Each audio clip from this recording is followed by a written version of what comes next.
were back in England at 1918's. The year is 1918. The Great War, a grinding, brutal machine, was reaching its climax, and the decisive weight of the American Expeditionary Forces, AF, was finally being felt.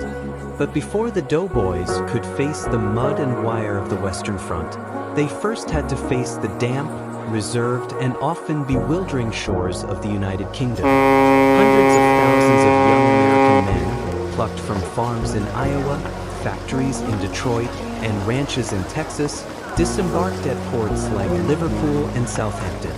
They were noisy, confident, spectacularly well-fed compared to their European counterparts, and possessed a bewildering amount of enthusiasm.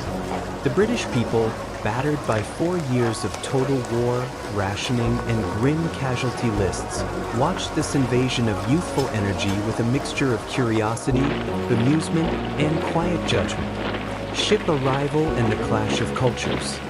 For the British population, the arrival of the Americans, often referred to simply as Yanks, was a major event.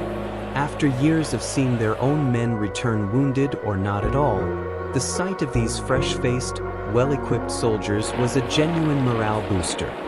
Yet, the differences were immediate and striking, extending from appearance to demeanor. The British Tommy was often reserved, stoic, and accustomed to a strict, rigid social hierarchy. The Doughboy, by contrast, was informal, loud, and supremely democratic. He didn't hesitate to speak to strangers, he often questioned authority, and he expected his large pay packet to buy him comfort, a concept largely forgotten under the constraints of wartime British society. The most immediate point of tension was money.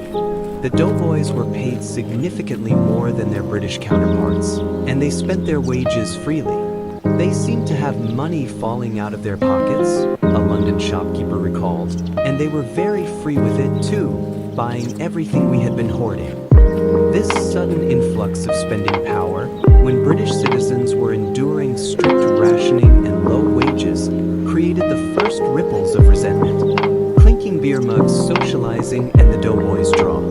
The arrival of thousands of single, well-paid American men had an immediate and magnetic impact on social life. American soldiers were often seen as charming, boisterous, and exotic by young British women, who were drawn to their confidence and their ability to buy small luxuries, like chocolates and cinema tickets, that had become rare treasures.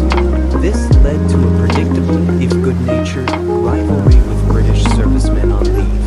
The famous piece of wartime gallows humor, overpaid, oversexed, and overheard, was born from this exact tension between the financially flush Doughboys and the battle-weary Tommies competing for female attention.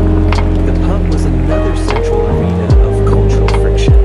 American soldiers were often baffled by the British custom of buying rounds of drinks for the whole group, preferring instead to buy only for themselves. They were also confused by British beer, which was weaker and served at room temperature, a stark contrast to the chilled, stronger drinks they were accustomed to back home. Simple communication was a constant source of amusement. The British were bewildered by American slang, calling a trolley a streetcar or a biscuit a cookie, while the Americans found the variety of regional British accents almost impossible to decipher. Training, logistics, and the common cause. Much of the interaction, however, was professional and essential. Thousands of American units spent weeks or months in the UK, adapting to the European environment before shipping across the English Channel to France. The logistics were immense, requiring close cooperation. British officers, seasoned by years of combat, were assigned to assist in training the fresh American troops.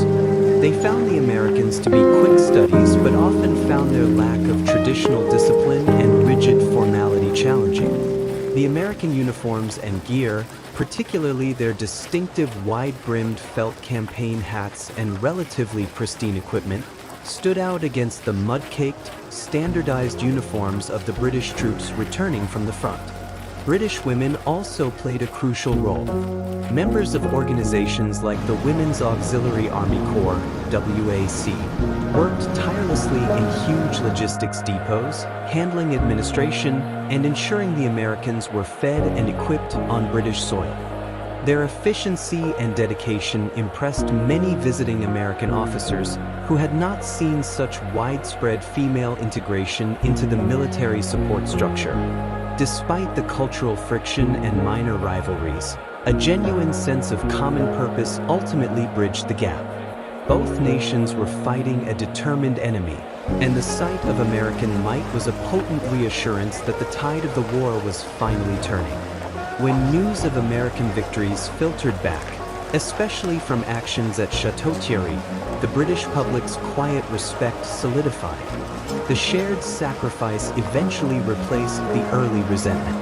By the time the armistice was signed in November 1918, the bond, forged by necessity and cemented by shared purpose, had transformed the initial awkward curiosity into a lasting, if sometimes complex, Anglo-American alliance.